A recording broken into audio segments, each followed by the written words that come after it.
नमस्कार छात्रों, मैं राकेश परिहार आज आपके सामने एक क्लास 10th एक्सरसाइज 1.1 कराऊंगा।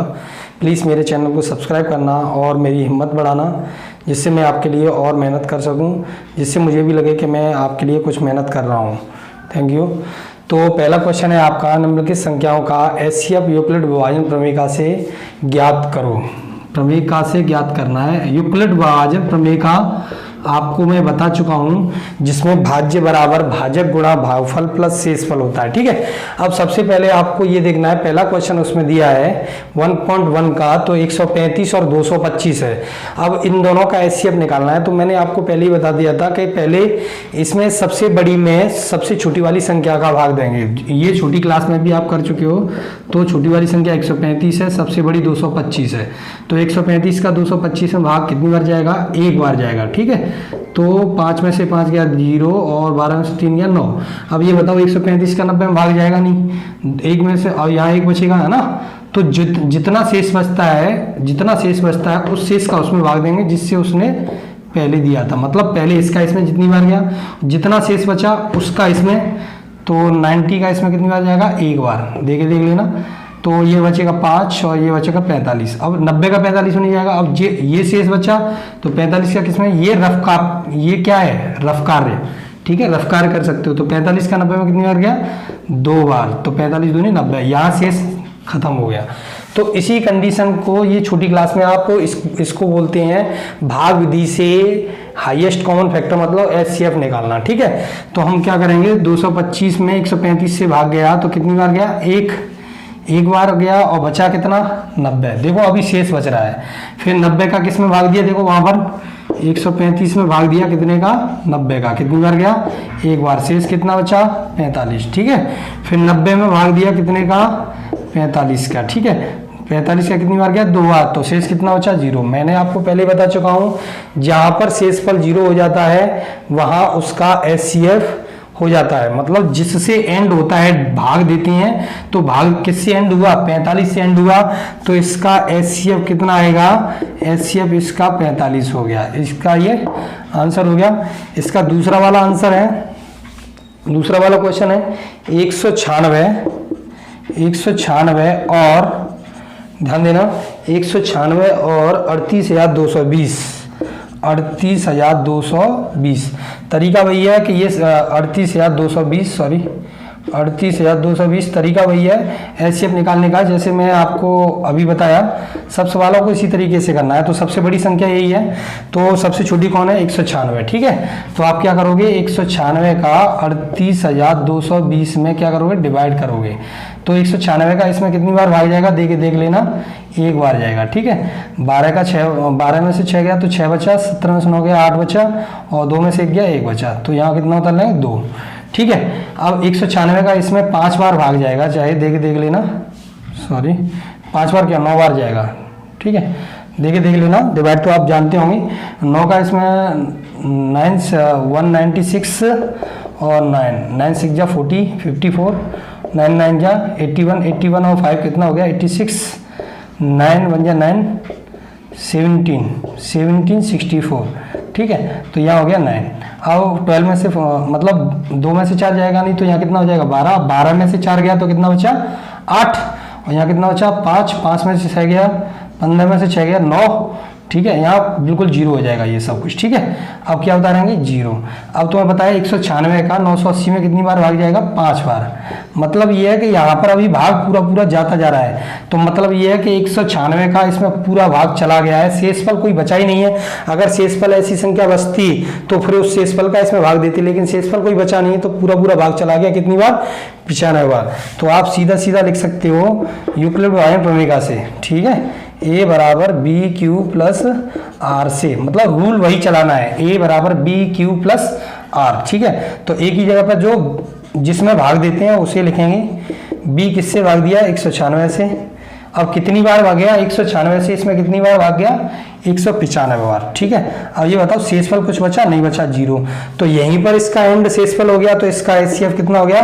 बता सकते हो, एचसीएफ हो गया 196। ठीक है, तो ये इसका दूसरा आंसर।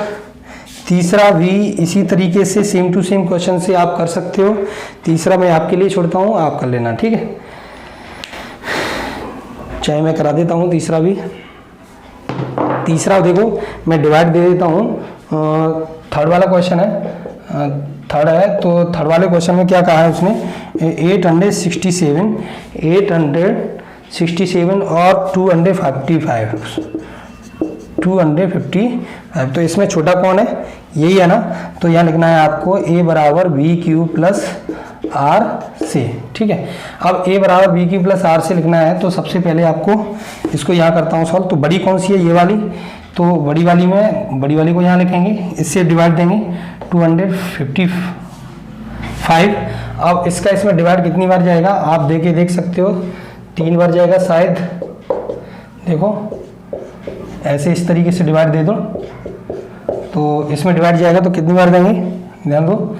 तो 3 बार मल्टीप्लाई करके देखते हैं, 3 बार जा 15, 16, 3 2 जा 6, 7, 3 बार गया 7 6 5, ठीक है। 7 में 5 गया 2, और 6 में 6 गया 0, 8 में 7 गया 1, और 102 हो गया। 102 का किस में देंगे, 255 में, वही तरीका 2 बार जाएगा, तो ये हो गया 204। यहाँ कितना बचा, 5 में से 4 गया 1, 51, ठीक है। अब 51 का किस में देंगे, 102 में, तो इस 51 का 102 में कितनी बार जाएगा, 2 बार, तो ये हो गया 102, तो शेष पर कुछ नहीं बचा। तो ये इसी तरीके से हो गया 255। देखो 255 का कितनी बार गया, 3 बार, जितनी बार जाता है उसे गुणा में लिख देते हैं। अब शेष कितना बचा इसमें, 102, ठीक है। अब हम क्या करेंगे, 255 में किसका देंगे, 102 का, ठीक है। और 102 का कितनी बार गया, 2 बार, मतलब 102 का 255 में 2 बार गया, बचा कितना, 102 का 255 में 2 बार गया, तो बचा कितना, 51 बचा ना, 51 शेष बचा, तो शेष यहाँ लिखेंगे।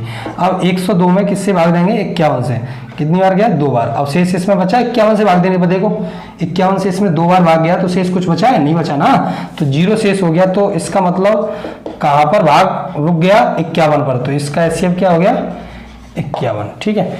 ये पहले क्वेश्चन आपके सॉल्व हुए। अब क्वेश्चन नंबर दूसरे पर चलते हैं। क्वेश्चन नंबर दूसरे में क्या कह रहा है, दर्शाइए कि कोई भी धनात्मक विषम पूर्णांक 6q + 1, 6q + 3 और 6q + 5 के रूप का होता है। देखो उदाहरण में मैं आपको करा चुका हूँ कि किसी भी धनात्मक पूर्णांक की बात होती है तो हम क्या करते हैं, ये मैं आपको उदाहरण में बता चुका हूँ, ठीक है। तो अभी और बताते हैं। उसने कहा दर्शाइए कि कोई भी धनात्मक पूर्णांक, क्वेश्चन नंबर 2, क्या लिखना है, दर्शाइए कि कोई भी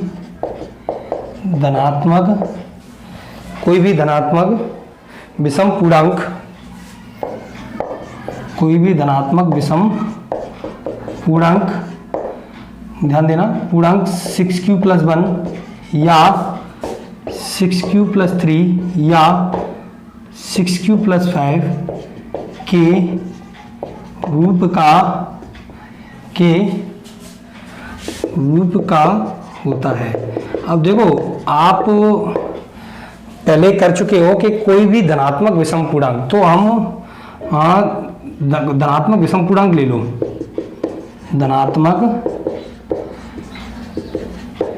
विषम पूर्णांक। तो देखो विषम पूर्णांक धनात्मक हो विषम हो, तो देखो 1 3 5 7 9 11 13 15 17 ... ये धनात्मक भी हैं और कैसे हैं, विषम भी हैं, ठीक है। तो ये धनात्मक विषम पूर्णांक है। अब इसमें हम देखते हैं, फोकस करना कि इसमें धनात्मक विषम पूर्णांक है, ठीक है। अब मैं कहूँ, अब यहाँ से हमें पता चलता है, मैं आपको उदाहरण में पहले पीछे बता चुका हूँ कि यहाँ से हमें पता चलता है कि डिवाइड किससे जा रहा है, 6 से, मतलब ये 6 तो सेम रहेगा। और उसने ये भी कह दिया है का होता है जहां Q एक क्या है, पूर्णांक है, कोई भी पूर्णांक है, ठीक है, कोई भी, जहां Q कोई पूर्णांक है, ठीक है, कोई लिख दो। कोई का मतलब आप जानते हो, मैं आपको बता चुका हूं कि Q की जगह कुछ भी आ सकता है, बस आपका क्या बदलाव नहीं होना चाहिए, 6 वही रहना चाहिए और 1 और 3 और 5 आने चाहिए बस। शेष 1 आना चाहिए या 3 आना चाहिए, मतलब 6 से अगर किसी संख्या में भाग दें, कौन सी संख्या में, यहां देखो हमें यहां से पता चलता है कि 6 से अगर किसी मतलब धनात्मक विषम, धनात्मक हो और विषम संख्या हो, अगर 6 से धनात्मक में और विषम भी हो, 6 से धनात्मक विषम पूर्णांक में अगर भाग दें तो या तो शेषफल 1 बचे या शेषफल 3 बचे या शेषफल 5 बचे और Q की जगह पर पूर्णांक आना चाहिए, चाहे कोई भी आए। ठीक है, तो सबसे पहले देखो हम क्या करेंगे, पहले 6 से ही तो भाग देना है। मैं आपको पहले बता चुका हूं, अगर इस तरीके के सवाल आते हैं कि धनात्मक सम पूर्णांक, धनात्मक विषम पूर्णांक, तो अगर सम पूर्णांक आते हैं तो आप सम पूर्णांक लिख लेंगे, अगर विषम पूर्णांक आते हैं तो विषम पूर्णांक लिख लो, थोड़े बहुत शो करने के लिए। तो यहां से हमें पता चल जाएगा कि 6 से भाग देना है। ठीक है, तो 6 से भाग देंगे तो पहले हम क्या करेंगे, यूक्लिड प्रभावी प्रमेयिका से दर्शाना है, तो a बराबर बी क्यू प्लस आर से, a बराबर बी क्यू प्लस आर से। तो देखो किससे भाग देंगे, 6 से, क्योंकि ये भाजक है 6। ठीक है, क्यू के पास भाजक होता है, तो 6 से भाग किस में देंगे, देखो विषम पूर्णांक 1 है ना, 1, तो ये बताओ 6 का 1 में भाग चला जाएगा, नहीं जाएगा ना, तो 6 का 1 में भाग कितनी बार जाएगा, 0। हमें पता है कि 6 का 1 में भाग नहीं जाएगा तो 0 ही तो लिखेंगे, नहीं जाएगा तो। ठीक है, और तो 6 का 1 में 0 बार भाग जाएगा तो शेष कितना बचेगा, 1, क्योंकि भाग गया ही नहीं तो वही बचेगा जो संख्या है। ठीक है, भाग देके आपको बताऊं, जैसे 6 का 1 में भाग देंगे तो कितनी बार जाएगा, 6 का 1 में जा ही नहीं रहा है तो 0 है। ठीक है, यहाँ के लिखेंगे 0। ठीक है, 6 का 1 में 0 बार भाग जाएगा तो यहाँ लिखेंगे 0 और 1 में से 0 गया तो यहाँ क्या बचेगा, 1 शेष बचेगा, है ना, तो यहाँ बचा 1 शेष। अब 6 का किस में भाग देंगे बताओ, 6 का भाग देंगे 3 में, तो 6 का 3 में भाग देंगे तो कितना बचा, 6 का 3 में भी भाग नहीं आएगा तो 0, तो शेष कितना बचेगा, 3। देखो 6 का 3 में भाग देंगे, 3 में भाग जाएगा नहीं तो 0 रखेंगे कि नहीं रखेंगे, तो शेष कितना बचा, 3। और 6 का भाग किस में देंगे, 5 में, अब वही तरीका फिर आ गया, 6 का 5 में इसी तरीके से भाग देंगे तो कितनी बार जाएगा, 0, तो शेष कितना बचा, 5। देखते जाना, मैंने आपको बताया या लगाया, या मतलब शेष या तो 1 आए या शेष 3 आए या शेष 5 आए। ठीक है, तो देखो शेष क्या आ रहा है, 1, 3, 5। ठीक है, आपको मैंने बताया कि यहां पर बी क्यू 6 का भाग दिया, सॉरी यहां मैं थोड़ी गलती कर गया हूं, मुझे 1 यहां रखनी चाहिए थी, a बराबर जिसमें भाग दे रहे हैं 1 में 6 से भाग देंगे 0 बार। ठीक है, मतलब ये है कि मैं जिससे भाग दे रहा हूं उसे यहां रखना है, मतलब b कौन है, b 6 है तो 6 यहां रखना है। ठीक है, तो 6 से भाग देना है, सबसे शुरू से बताता हूं आपको, थोड़ा जल्दी मिस्टेक हो गई। जैसे कि हम पहले किस में भाग देंगे, 1 में भाग देना है, किससे, हमें यहाँ तो स्पष्ट पता है कि 6 से भाग देना है, तो 1 में भाग 6 से देना है, तो 6 का 1 में भाग नहीं जाएगा तो मतलब 0 बार जाएगा, तो शेष कितना बचेगा, 1 बचेगा। ठीक है, फिर एक के बाद किस में भाग देना है, 3 में। देखो विषम पूर्णांक की बात हो रही है तो विषम पूर्णांक में भाग देना है, यहाँ सम पूर्णांक की बात होती है तो सम में भाग देते हैं। भाग किसका देना है, 6 का, हर बार 6 से ही देना है क्योंकि यहाँ क्यू के बगल में 6 है, अगर क्यू के बगल में 5 होता तो 5 से भाग देते, 4 होता 4 से भाग देते, तो 6 से फिर 3 में भाग जाएगा ही नहीं तो 0 होगा, शेष कितना बचेगा, 3। 6 से किस में भाग देंगे, 5 में, 0 बार जाएगा, शेष कितना बचेगा, 5। देखो दिया है ना मैंने, 6 का 5 में भाग दो तो 0 बार जाएगा ना, क्योंकि 6 का 5 में भाग जाता ही नहीं है, तो शेष कितना बचा, 5। अब 5 के बाद किस में देंगे, 7 में, तो 6 का 7 में भाग कितनी बार जाएगा बताओ, इस 6 का 7 में 1 बार जाएगा, शेष कितना बचेगा, 1 बचेगा। देख लो, 6 का 7 में देखो, 6 गुना 6, 7 में से 6 गया 1, शेष 1 बचा। फिर 7 के बाद नंबर किसका आया, 9 का, तो 6 का किस में भाग देंगे, 9 में कितनी बार जाएगा, 1 बार बचा, कितना, 3। फिर 9 के बाद किसका नंबर आया, 11 का, तो 6 का किस में भाग देंगे, 11 में कितनी बार जाएगा, 1 बार बचा, कितना, 5। ठीक है, अब इस तरीके से आप देखते जाओगे। देखो ध्यान दो, मैंने आपसे बोला कि ये 6 चेंज नहीं होनी चाहिए, 6 चेंज नहीं होनी चाहिए, शेषफल 1 आना चाहिए या 3 आना चाहिए, 5 आना चाहिए। उसने विषम पूर्णांक की बात कही है तो हम विषम पूर्णांक लिख लेंगे और लिखने के बाद उन विषम पूर्णांक में मतलब विषम संख्याओं में इस जो यहाँ 6 दी है उस 6 का भाग देंगे और भाग देने पर शेषफल 1, 3 या 5 बचना चाहिए। आपको पता है क्यू की जगह कुछ भी आ जाए, क्यू लिखने का क्या उद्देश्य है, क्यू की जगह कोई भी पूर्णांक आए, 0 आ जाए, 1 आ जाए, उससे मतलब नहीं है, बस ये 6 और 1 शेष ये नहीं बदलना चाहिए। ठीक है, तो देखो मैंने 1 में भाग दिया, एक एक करके सब में भाग शो कराएंगे कि इसमें वास्तविक वही रूप आ रहा है कि नहीं आ रहा है। देखो 6 से 1 में भाग दिया, 0 बार गया, 1 शेष बचा, 3 शेष बचा, 5 शेष बचा। फिर 6 से 7 में 1 बार गया, 1 शेष, 3 शेष, 5 शेष। तो देखो यहां पर आपको दिख रहा है, यहां से यहाँ Q बराबर क्या होगा, Q देखो Q की जगह पर ये देखो उसमें लिखा है 6Q, तो ये 6 ये क्या हो गया Q, तो ये किसके मान है, ये सब ये Q के मान है ये सब। तो Q बराबर क्या आ सकता है, कुछ भी, 0 आ जाए, 1 आ जाए, 2 आ जाए, 3 आ जाए, 4 आ जाए, 5 आ जाए, डॉट डॉट डॉट। ठीक है, मतलब के लिए मतलब ये है कि Q बराबर 0, 1, 2, 3, 4, 5 के लिए क्या लिखोगे, धनात्मक विषम पूर्णांक,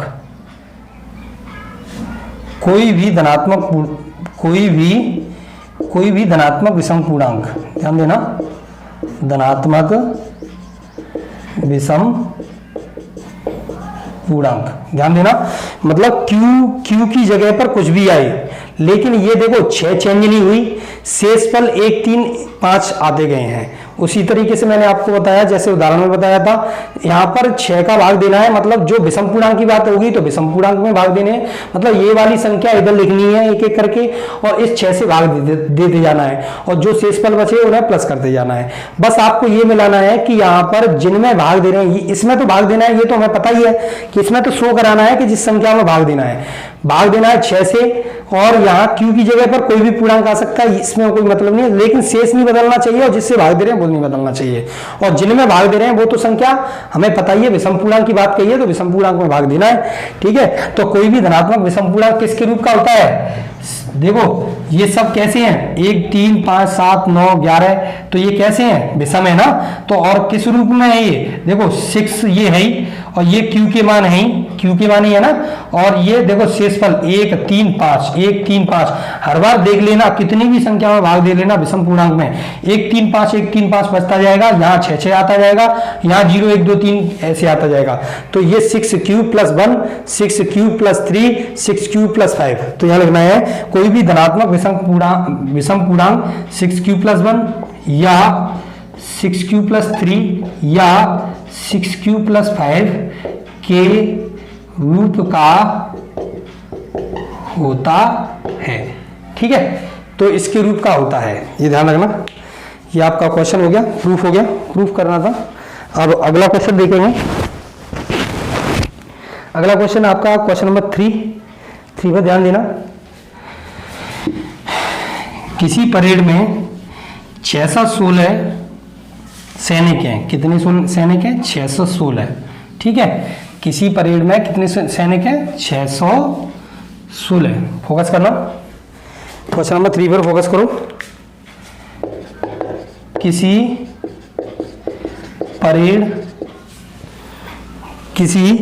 परेड में 616 सदस्यों वाली एक सेना, 616 सदस्यों वाली एक सेना। आप जानते हो कि सेना 616 एक सदस्य है, मतलब उसमें सेना की टुकड़ी को 32 सदस्यों वाले आर्मी बैंड के पीछे सदस्यों वाली एक सेना की टुकड़ी को 32 सदस्यों वाले आर्मी बैंड के पीछे, ध्यान देना, आर्मी बैंड के पीछे मार्च मतलब जानते हो, परेड मार्च कराना है। ठीक है, बैंड के पीछे मार्च करना है, और उसमें क्या है, दोनों समूहों को समान संख्या वाले स्तंभों में मार्च करना है।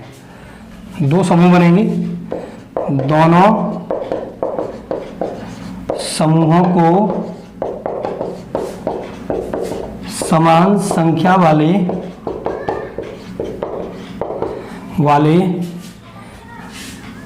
स्तंभों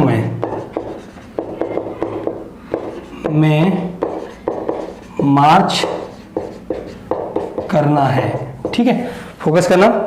अब उसने कहा उन स्तंभों की अधिकतम संख्या क्या है। देखो वैसे हमेशा ध्यान रखना कि अगर सवाल ऐसा आता है, कम से कम बात आती है तो एलसीएम निकालते हैं, और ज़्यादा से ज़्यादा अधिक से अधिक बात आती है तो एचसीएफ निकालते हैं। तो उन स्तंभों की अधिकतम संख्या ज्ञात कीजिए, ज्ञात करो। फोकस करना, देखो ध्यान देना। सबसे पहले देखो 616 सदस्य, 32 आपको पता है परेड करनी है, तो 1 2 3 4 5 6 8 9 10 11 12 13 14 15 16 इस तरीके से कितने होंगे, 32 होंगे। कितने होंगे, 32। और उसने कहा कि ये 32 लोग कैसे हैं, ये बैंड बजा रहे हैं। जो बैंड बजाते नहीं है वो बैंड बजाने वाले सैनिक हैं ये। और इन 32 सैनिकों के पीछे बराबर बराबर सैनिक सबके पीछे क्या करने हैं, लगाने हैं। बराबर बराबर सबके पीछे बराबर बराबर आने चाहिए। ठीक है, ध्यान देना, क्या आने चाहिए, बराबर बराबर, कोई भी कम नहीं आना चाहिए। उसने कहा कि स्तंभों की संख्या समान होनी चाहिए। ठीक है, स्तंभों की संख्या कैसी होनी चाहिए, समान। इस तरीके से आप यहां तक मान लो, ज्यादा हो जाएगा ये, तो यहां बराबर बराबर बराबर बराबर लेना है। ठीक है, अब आपको यहां से कैसा पता चलेगा, वैसे तो इसमें दिया है स्पष्ट कि इसमें अधिकतम लिखा है, तो अगर अधिकतम लिखा हो तो सीधी सीधी बात है कि क्या निकालना है, हमें एचसीएफ निकालना है।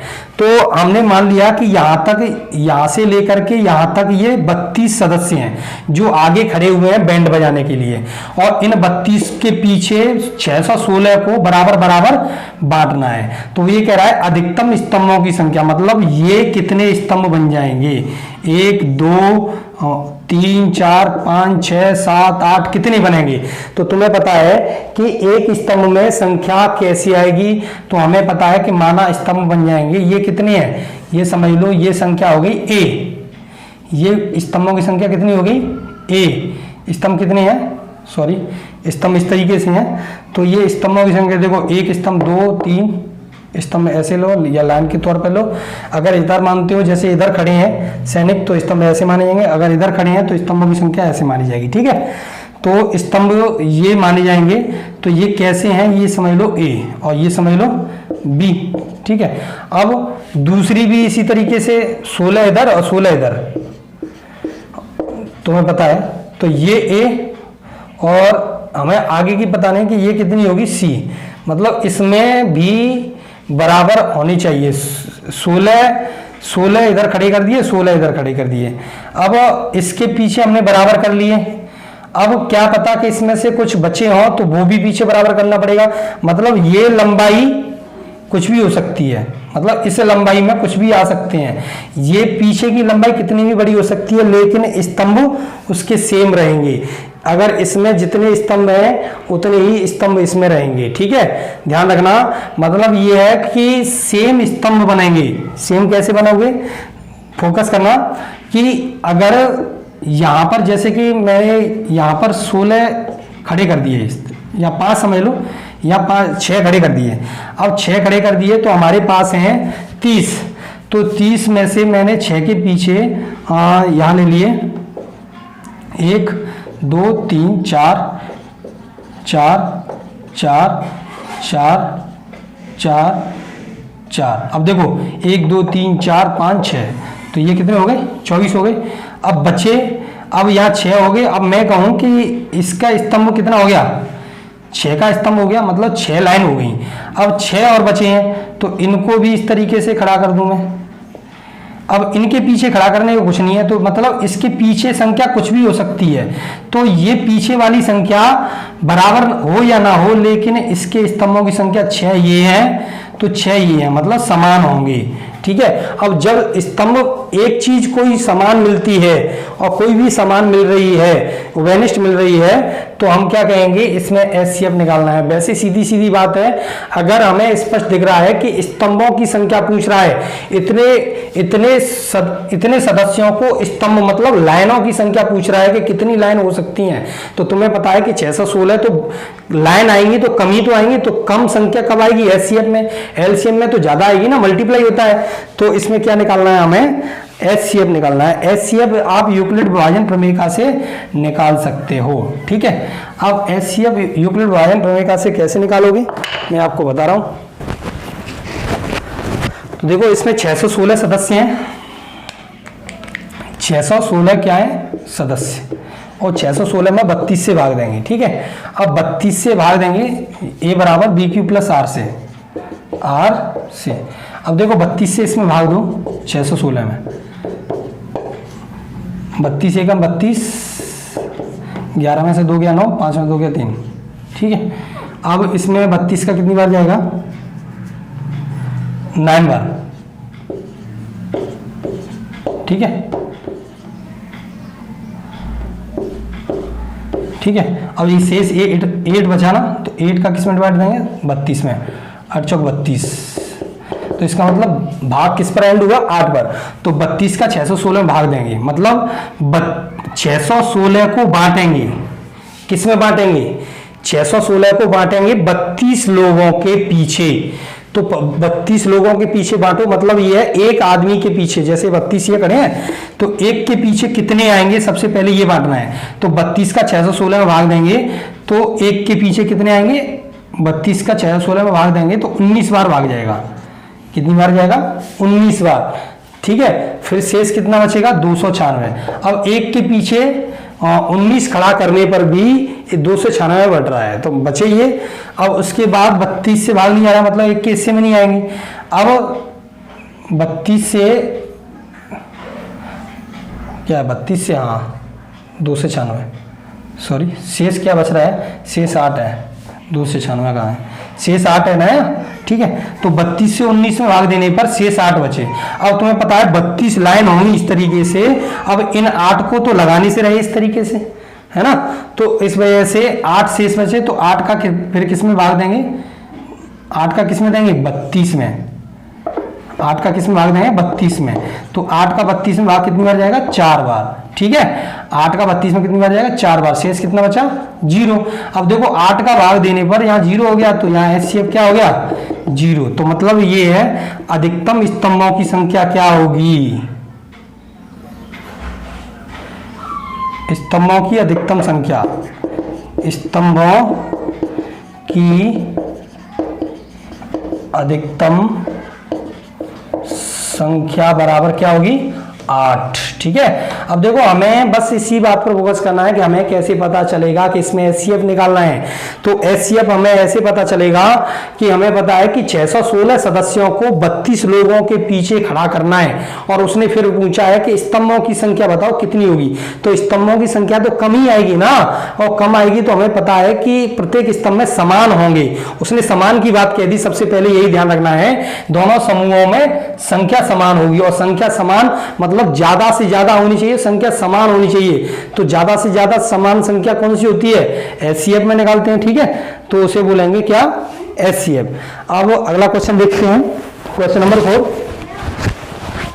अब देखो क्वेश्चन नंबर 4 में उसने क्या कहा, यूक्लिड विभाजन प्रमेयिका का प्रयोग करके दर्शाइए, फोकस करना, यूक्लिड विभाजन प्रमेयिका का प्रयोग करके दर्शाइए कि किसी धनात्मक संख्या का वर्ग, फोकस करना,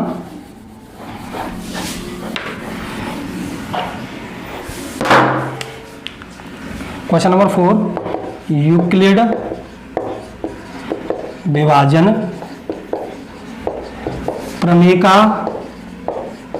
प्रमेयिका का प्रयोग करके दर्शाइए कि, ध्यान देना, यूक्लिड विभाजन प्रमेयिका का प्रयोग करके दर्शाइए कि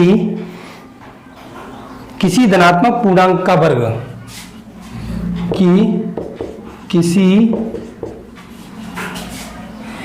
किसी धनात्मक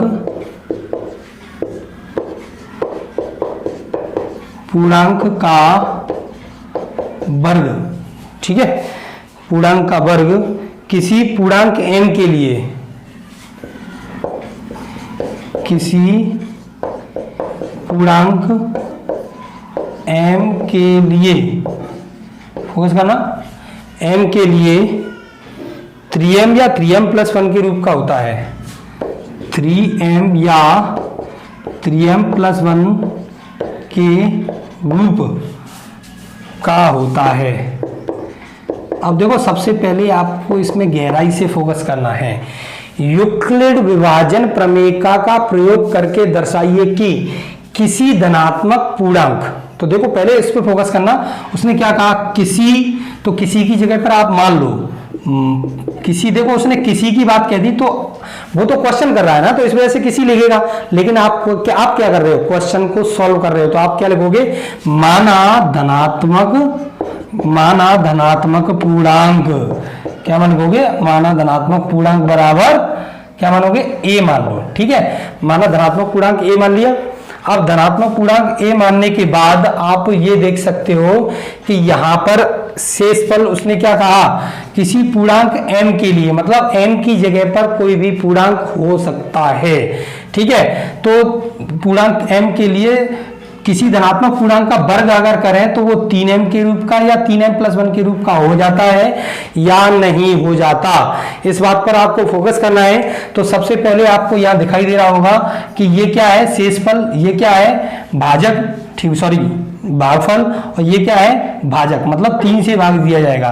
तो हमें यहाँ से पता चलता है a बराबर बी क्यू प्लस आर के अनुसार, a बराबर बी क्यू प्लस आर के अनुसार, मतलब विभाजन एल्गोरिथम विधि के अनुसार हम देख सकते हैं। तो ए तो हमने मान लिया, b बराबर कितना है, देखो b बराबर कितना है, 3 है कि नहीं है, ए तो हमने मान लिया, और b बराबर कितना है, 3 है, ठीक है। अब b बराबर 3 है, तो आप ये बताओ कि तो r क्या होगा, बताओ, आप बता सकते हो b बराबर 3 है तो r बराबर कितना होगा, r बराबर होगा क्या, अगर b बराबर 3 है तो हम जानते हैं कि 3 से हमेशा r छोटा होता है, मतलब b से हमेशा, 3 से नहीं, b से हमेशा छोटा होता है। कौन होता है, r, ये मैं आपको पहले बता चुका हूं। तो 3 से छोटी कौन कौन सी संख्या आएगी, शेषफल देखो कहां से शुरू होता है, या तो शेषफल 0 आएगा, अगर किसी संख्या में भाग दें, 3 से भाग दें किसी संख्या में, या तो शेषफल क्या आएगा 0, और या शेषफल क्या आएगा 1, और या शेषफल कितना आएगा 2। अब ऐसा तो है नहीं कि 3 का भाग दें तो शेषफल 3 आ जाए, क्योंकि शेषफल 3 बचेगा तो फिर तो 3 से भाग चला ही जाएगा। मैं आपसे कहूं किसी भी संख्या में भाग देना, जैसे 4 में भाग दें, 3 का 4 में भाग दिया, 3 एकम 3, तो शेषफल कितना बचा है, 3 का 5 में भाग दो तो 3 एकम 3, 3 एकम 3 बचा कितना 2, और 3 का किस में भाग दो, 7 में भाग दो, किसी भी संख्या में भाग दे लो, कितनी भी बड़ी संख्या में, लेकिन बचेगा क्या, या तो 3 का किस में भाग दो, 6 में भाग दो, 3 दूनी 6, बचा शेषफल कितना 0। तो देखो या तो शेषफल 0 बचेगा, या शेषफल 1 बचेगा, या शेषफल 2 बचेगा। तो ध्यान देना कि अगर b बराबर 3, मतलब 3 से अगर किसी संख्या में भाग दिया जाए तो शेषफल या तो 0 होगा, या 1 होगा, या 2 होगा, ठीक है। अब जब शेषफल 0 हो, 1 हो या 2 हो, जब शेषफल क्या हो 0, 1 और 2, अब हमने धनात्मक पूर्णांक तो मान लिया है, धनात्मक पूर्णांक क्या मान लिया, a। अब इसका वर्ग, उस वर्ग करके शो करना है, धनात्मक पूर्णांक का वर्ग की बात कही है, लेकिन अभी हमने वर्ग नहीं किया, बस ये माना है कि धनात्मक पूर्णांक a है, और a बराबर बी क्यू प्लस आर से, b हमें पता चल गया, b कितना है 3, ठीक है, यहां से पता चल गया कि b 3 है, ठीक है, दोनों जगह 3 है, बस वही फर्क है, उसमें शेषफल नहीं है, उसमें शेषफल है। और r हम इसके अनुसार निकालेंगे, अगर यहाँ 3 होगा तो 3 से छोटी वाली संख्या लेंगे, जितनी भी होंगी 0 से शुरू करके, 4 होगा तो 4 से छोटी, 8 होगा तो 8 से छोटी 0 से शुरू होकर के, ठीक है। तो ये बराबर बी क्यू प्लस आर के अनुसार b बराबर 3 हो गया। तो यहाँ लिखना है जब, क्या लिखोगे, जब r बराबर 0, तो ध्यान देना, r पहले 0 लिख लो इस सूत्र से, इस सूत्र के अनुसार चलेंगे। तो देखो a तो वहीं की में रखेंगे, a वहीं की में रखेंगे, क्योंकि a तो हमने मान लिया, a तो एक ही मान लिया, क्योंकि a में ही भाग दे रहे हैं, किससे भाग दे रहे हैं 3 से। तो धनात्मक पूर्णांक 1 a मान लिया, तो a में किससे भाग दे रहे हैं 3 से, तो 3 से भाग दे रहे हैं, यहाँ कितना है, कितनी बार भागा जा रहा है, q बार। अब q की जगह पे तो हम कुछ नहीं लिख सकते हैं ना, क्योंकि हमें a का नहीं पता कि धनात्मक पूर्णांक कौन सा है, ये पता ही नहीं है। a क्या है, अज्ञात में, और 3 का a में भाग दें, अगर हम a में भाग नहीं दे सकते हैं। क्यों नहीं दे सकते हैं, क्योंकि a का हमें पता नहीं, अज्ञात है, और अज्ञात है तो इसका मतलब भागफल भी अज्ञात होगा, मतलब q क्या q ही रखेंगे। क्यों, क्योंकि यहाँ अगर कोई संख्या होती, 2 होती, 4 होती, तो हमें निश्चित तौर पर पता चल जाता कि यहाँ q की जगह 3 का भाग a में देने पर 0 आता, लेकिन यहाँ a है तो a क्या है, अज्ञात। अगर किसी संख्या का अज्ञात संख्या में भाग देते हैं तो अज्ञात ही भागफल आएगा, क्योंकि हमें क्या पता कि इसमें भाग दें तो क्या पता 3 आए या 2 आए या 0 आए, तो इसमें 3 का a में भाग दें तो हमें पता ही नहीं है कितना आएगा, तो इस वजह से हमने यहाँ q रख दिया। क्यों, q की जगह पर कुछ भी आ सकता है, इसका सेंस यही हुआ। तो r की जगह क्या रखोगे, r की जगह पर तो हमें पता है, b की जगह पर क्या रखा 3, q की जगह पर q रखेंगे, r की जगह पर क्या रखोगे 0, तो ये क्या हो जाएगा 3q। ठीक है, अब r बराबर कितना रखोगे 1, तो अब r बराबर 1 रखेंगे। देखो भाग किस में दे रहे हैं, शेषफल चेंज हो रहा है, बस भाग किस में दे रहे हैं 3 का a में, 3 का a में भाग देंगे तो q तो वही रहेगा, क्योंकि q की जगह कोई भी आ सकता है, क्योंकि 3 का a में भाग दे रहे हैं, इस वजह से q चेंज नहीं होगा। अगर किसी संख्या में भाग देंगे तो q की जगह पे कुछ आ रहा था, लेकिन a में भाग दे रहे हैं, इस वजह से q चेंज नहीं होगा, लेकिन शेषफल चेंज होता जाएगा। ठीक है, तो शेषफल कितना आएगा, r की जगह कितना रखोगे, फिर यहाँ देखो b 3 रखा, a वहीं की में रखा, q वहीं की में रखा, और r की जगह पे पहले कितना रखा 0, अब कितना रखेंगे, नंबर किसका आया 1 का, 3q + 1। ठीक है, अब r बराबर कितना रखेंगे 2, तो a बराबर कितना होगा बताओ, a बराबर कितना रखेंगे 3q + 2, 3q + 2। तो लिखेंगे जब धनात्मक पूर्णांक 3 यहाँ लिखा हो तो यह, तो आप लिख सकते हो तो यह, तो धनात्मक पूर्णांक क्या हो सकता है, तो धनात्मक पूर्णांक किस रूप में होगा बताओ, तो धनात्मक पूर्णांक 3q + 1 या 3q + 2 के रूप का होगा, के रूप का होगा। मतलब ये है कि अगर हमने देखो a किस में आया, 3q में आया, a 3q + 1 में आया, a 3q + 2 में आया, मतलब ये है कि शेषफल इतनी होने पर ये धनात्मक जो पूर्णांक है वो 3 रूपों का हो सकता है, या तो वो 3q हो सकता है, या 3q हो सकता है, या 3q + 1 हो सकता है, या 3q + 2 हो सकता है। ठीक है, अब इसके आगे उसने क्या कहा, अब उसने क्वेश्चन में कहा कि धनात्मक पूर्णांक का वर्ग। अब फोकस करेंगे, पहले हमने धनात्मक पूर्णांक निकाल लिए कि धनात्मक पूर्णांक जो है वो किस रूप में हो सकते हैं, तो धनात्मक पूर्णांक इस रूप में हो सकते हैं। ठीक है, तो धनात्मक पूर्णांक निकालेंगे तो सबसे पहले लेंगे a बराबर, पहला धनात्मक पूर्णांक कौन सा लेंगे, a बराबर कौन सा लेंगे 3q। उसने कहा वर्ग, धनात्मक पूर्णांक का वर्ग, देखो वहां तक लगा दिया किसी धनात्मक पूर्णांक, तो पहले धनात्मक पूर्णांक का वर्ग करेंगे, तो दोनों पक्षों का क्या करेंगे, वर्ग करने पर, दोनों पक्षों का वर्ग करने पर।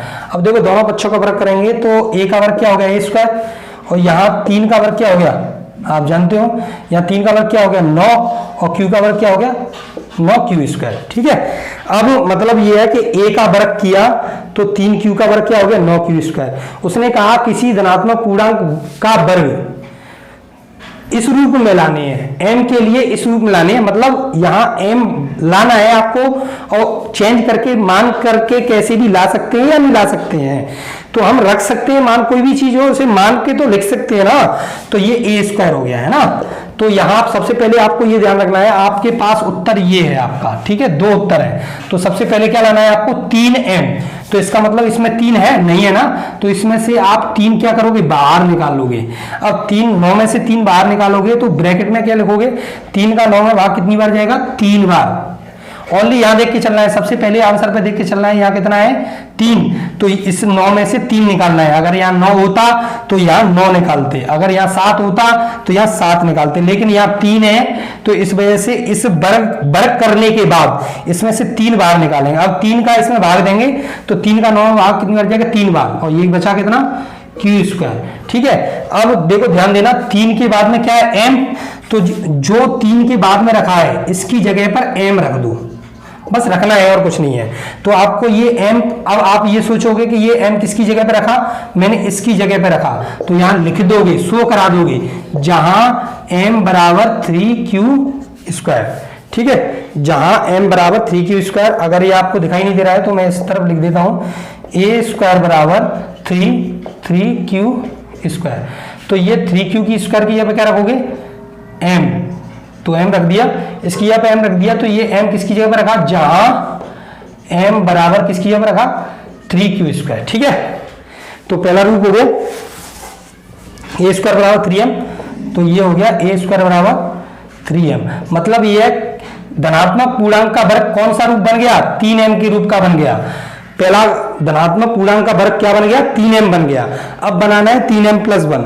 ठीक है, अब इसके बाद 3m+1, चलो इस साइड में करा देता हूं। ठीक है, अब लेंगे हम कौन सा, पहले हमने लिया a बराबर 3q, अब a बराबर क्या लेंगे, 3q+1। क्या लेंगे, पहले हमने इससे किया 3q से, अब a बराबर लेंगे 3q+1। तो a बराबर 3q+1। अब देखो वर्ग की बात हो रही है, तो यहाँ a बराबर 3q लिया था, दोनों पक्षों का वर्ग किया, तो यहाँ भी दोनों पक्षों का वर्ग करेंगे, क्योंकि वर्ग की बात होगी तो वर्ग करेंगे, और घन की बात होगी तो घन करेंगे। ठीक है, रूल टू रूल, दोनों पक्षों का क्या करने पर, वर्ग करने पर। अब दोनों पक्षों का वर्ग करेंगे तो a का वर्ग होगा a², और इसका क्या करेंगे, इस पे पूरे पे वर्ग चढ़ा देंगे। ठीक है, अब a² तो ये है 3 का वर्ग क्या होगा, 9q², मतलब इसमें a+b का होल स्क्वायर लगा देंगे। a+b का होल स्क्वायर आप जानते हो कैसे लगाते हैं, a² + b² + 2ab। ठीक है, तो a², 3 का क्या होगा 9q², 1 का क्या होगा 1, तो दिया 6q। ठीक है, अब आपको क्या देखना है, ध्यान देना कि ये तो पहला तो ले आए हम, a² तो कोई चेंज नहीं करना है, अब इसमें फोकस करना है। ये तो उत्तर आ चुका है हमारे पास, अब इसमें फोकस करना है। तो इसमें देखो क्या है, m से पहले क्या है 3, तो इसमें भी 3 होना चाहिए, तो 3 नहीं है तो पहले आप 3 लिखो। ठीक है, अब 3 लिखेंगे, अब 3 का किस किस में भाग देंगे, उसमें चला जाए, यहाँ 3 है तो इस वजह से यहाँ 3 लिख लिया। ठीक है, अब इस 3 का 9 में भाग दो, ब्रैकेट शुरू करो पहले, 3 का 9 में भाग देंगे, कितनी बार जाएगा, 3 बार, 3 का 9 में इस 9 में भाग देंगे तो 3 बार, और q² इसके साथ है ही। ठीक है, अब 3 का इस 1 में भाग चला जाएगा, तो इसमें नहीं देना है, इसको छोड़ देना है, क्योंकि इस 3 का 1 में भाग नहीं जाएगा। अब 3 का किस में देंगे, 6 में, तो 3 का 6 में कितनी बार जाएगा, 2 बार, 3 का इसमें 6 में 2 बार जाएगा, तो 2q। ठीक है, और कोष्टक बंद कर देंगे, इस 1 में गया नहीं तो इसको एंड में लिख देंगे +1, क्योंकि इस 3 का इस 1 में डिवाइड नहीं गया। ठीक है, तो a² बराबर, ध्यान देना, अब देखो 3 के पास में क्या है m, तो इस 3 के पास में क्या है, ये ब्रैकेट में लिखा है, उसको सबको हटा देंगे, तो यहां लिखेंगे a² के बाद में 3 और फिर इस पूरे ब्रैकेट की जगह क्या रखेंगे m, और +1 अलग से है, ये 3m+1, तो ये भी 3m+1 बन गया। अब ये यहाँ जो m है वो किसकी जगह पर आया, इसकी जगह पर, तो यहाँ लिख देना है आपको, जहां m क्या है 3q² + 2q। ठीक है, तो यहाँ a² क्या बन गया, a² बन गया 3m+1।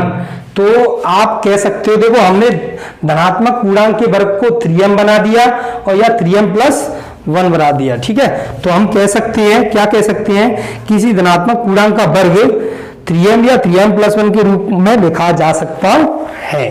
ठीक है, आप बस एंड की लाइन में आप यही लिखना है कि किसी पूर्णांक m के लिए 3m या 3m+1 के रूप में कहाँ होता है या लिखा जा सकता है।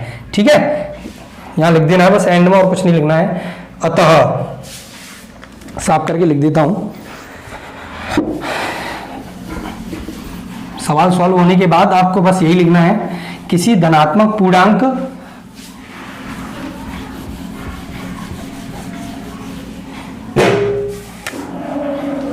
किसी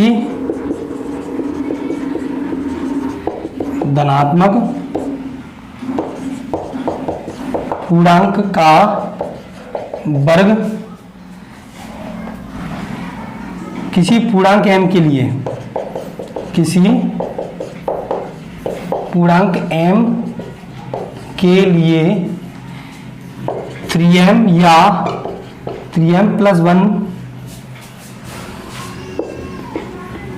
के रूप में लिखा जा सकता है। ठीक है, ये बस इतना लिखना है, ये आंसर हो गया आपका।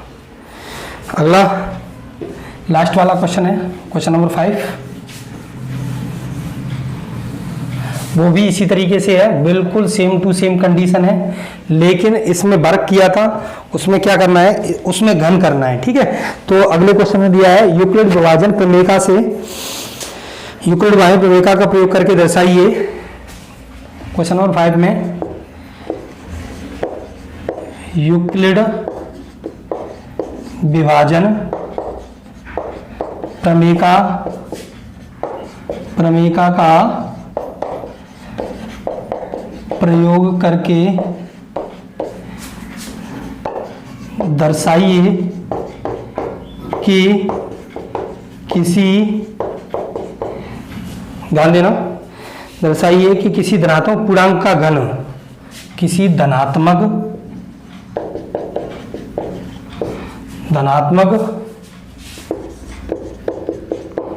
पूर्णांक का घन 9m या 9m+1 या 9m+8 या 9m+8 के रूप का होता है। अब देखो, ज़्यादा तो मैं समझाने की जरूरत नहीं पड़ेगी, हमें स्पष्ट यहाँ से पता चल रहा है कि भाग कितनी बार जाए है, 9 बार। तो a बराबर BQ+R से, ठीक है, a बराबर BQ+R से माना धनात्मक पूर्णांक, क्या मानोगे बताओ, वही तरीका a, धनात्मक पूर्णांक a मानोगे, इसे बाद में लिखो, a बराबर BQ+R के अनुसार, इसके अनुसार चलेंगे, कोई धनात्मक पूर्णांक a मान लिया हमने, तो इसमें b क्या है, ये तो स्पष्ट पता है 9, तो r क्या होगा, तो r बराबर 0, 1, 2, 3, 4, 5, 6, 7 और 8, इतना होगा। अब तुम्हें पता है कि जब r बराबर 0 तो a बराबर कितना होगा बताओ, जब r बराबर 0 होगा तो b की जगह तो 9 ही रखेंगे, 9 का अगर a में भाग देंगे, मैंने पीछे की तरह बताया, b की जगह क्या रखेंगे 9, क्योंकि b की जगह क्या है 9, और 9 का धनात्मक पूर्णांक क्या माना मैंने a, अब 9 का a में भाग देंगे तो भागफल कितना आएगा q, क्योंकि a में भाग दें और शेषफल तो ये आ रहा है 0। ठीक है, r बराबर 1 तो a बराबर क्या होगा बताओ, 9q+1, r बराबर 2 तो a बराबर क्या होगा 9q+2, r बराबर 3 तो a बराबर क्या होगा 9q+3, r बराबर 4 तो a बराबर क्या होगा 9q+4, r बराबर 5 तो a बराबर क्या होगा 9, मतलब ये है 9q+5, r बराबर मतलब ये है डॉट डॉट डॉट, a बराबर कितने तक पहुंच जाएगा 9q+8 तक, है ना, शेषफल कहाँ तक है 8 तक। ठीक है, तो आपको लिखना है, तो धनात्मक पूर्णांक मतलब धनात्मक जो पूर्णांक माना हमने वो किस रूप में होगा, तो धनात्मक पूर्णांक क्या होगा 9q, ध्यान देके चलना, 9q+1, 9q+2 dot dot dot 9q+8, मतलब डॉट डॉट का मतलब ये है कि बीच में ये संख्या सब आएंगी। ठीक है, मतलब 9q, फिर 9q के बाद में +1, फिर +2, +3, +4, +5, +6, +7, +8 तक हो गया ये। ठीक है, धनात्मक पूर्णांक 9q के रूप का होगा, मतलब इस रूप में धनात्मक पूर्णांक इस रूप में होंगे, मतलब ये है कि धनात्मक जो पूर्णांक होगा वो इस रूप में होगा। ठीक है, अब हम वही तरीका करेंगे घन करने पर, तब a बराबर पहला मानेंगे, a बराबर पहले कौन सा लेंगे 9q। अब देखो उसमें क्या कहा, पूर्णांक का घन मतलब q, तो दोनों पक्षों का क्या करेंगे घन करने पर, दोनों पक्षों का घन करने पर, तो देखो a का घन क्या होगा aq, और 9 क्यू का क्या होगा, 9 क्यू का घन का मतलब हुआ क्यू, तो 9 का क्या हो गया 9 9 81 और 729 हो गया, 729 क्यू पर क्यू।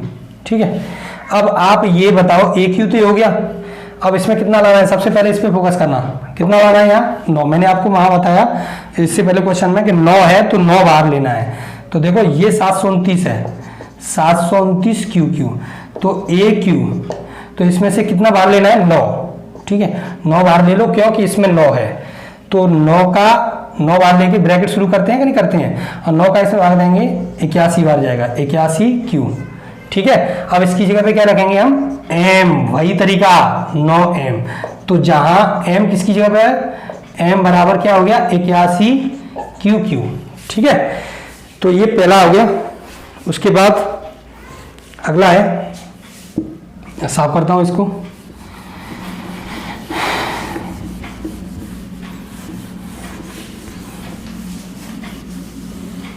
नौ क्यू क्या है, ए बराबर क्या लेंगे, उससे आगे है ये, ए बराबर 9 क्यू प्लस 1, फिर दोनों पक्षों का क्या करेंगे, दोनों पक्षों का घन करने पर, अब देखो इसका घन करेंगे ए क्यू और इसका घन करेंगे 9 क्यू प्लस 1 का क्यू, तो ए क्यू इसका क्यू करेंगे तो 9 क्यू का क्यू प्लस 1 का क्यू प्लस 3 ए बी और ब्रैकेट में 9 क्यू प्लस 1। तो देखो ए क्यू तो यही, 9 का क्यू कितना हो गया 729 और एक का क्यू क्या हो गया 1, इसका कितना हो गया 27 क्यू, मतलब इसका इसमें मल्टीप्लाई करेंगे पूरे और 9 क्यू प्लस 1। ठीक है, अब ए क्यू 729 क्यू क्यू प्लस 1, इसका इसमें करेंगे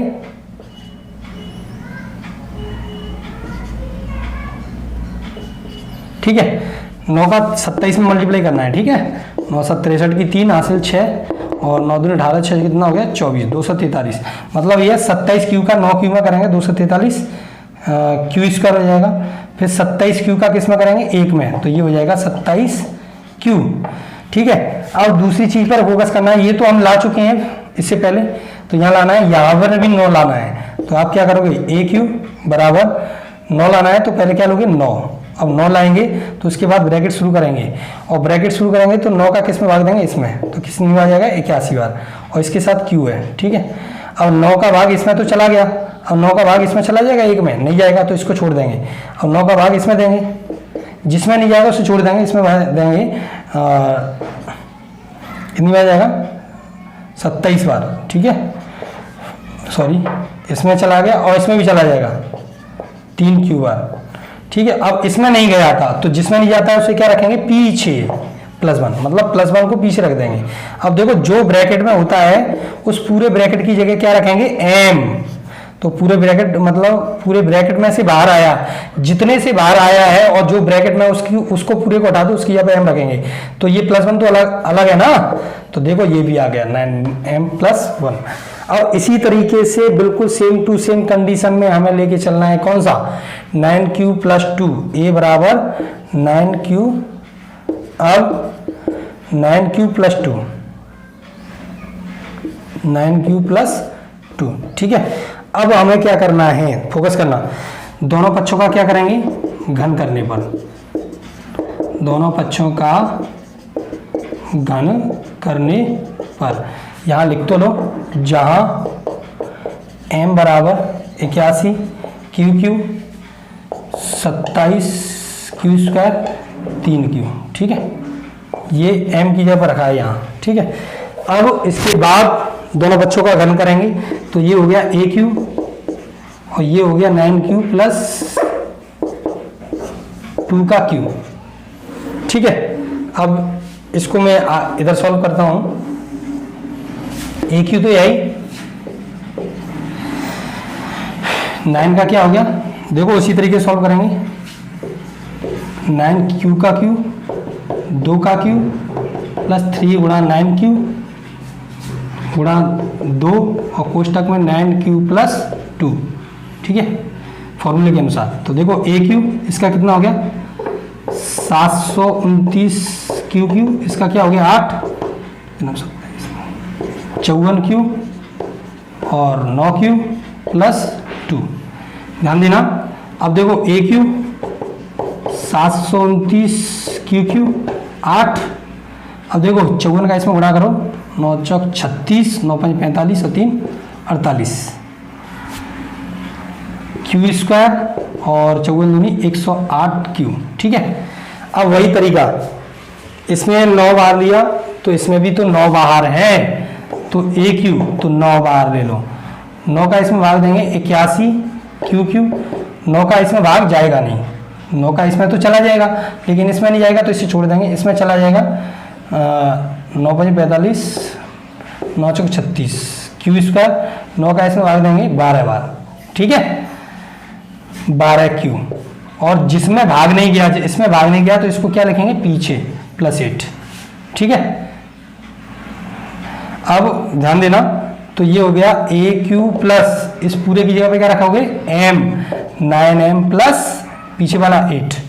तो जहां m किसकी जगह पर रखा है, इस पूरे कोष्टक की जगह पर, ब्रैकेट की जगह पर 81 Q 54 Q square plus 12 Q. ठीक है। अब आप लिख सकते हो, क्या लिख सकते हो, धनात्मक पूर्णांक का घन किसी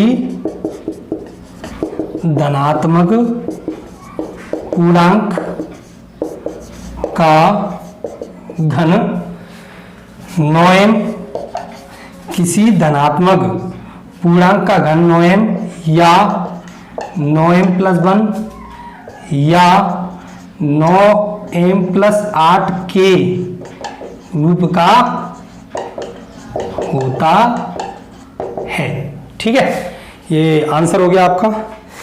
सभी बच्चे ध्यान देना, सब्सक्राइब करना और शेयर करना, लाइक करना, जिससे मैं आपके लिए सुचारू रूप से मेहनत करता रहूं। Thank you.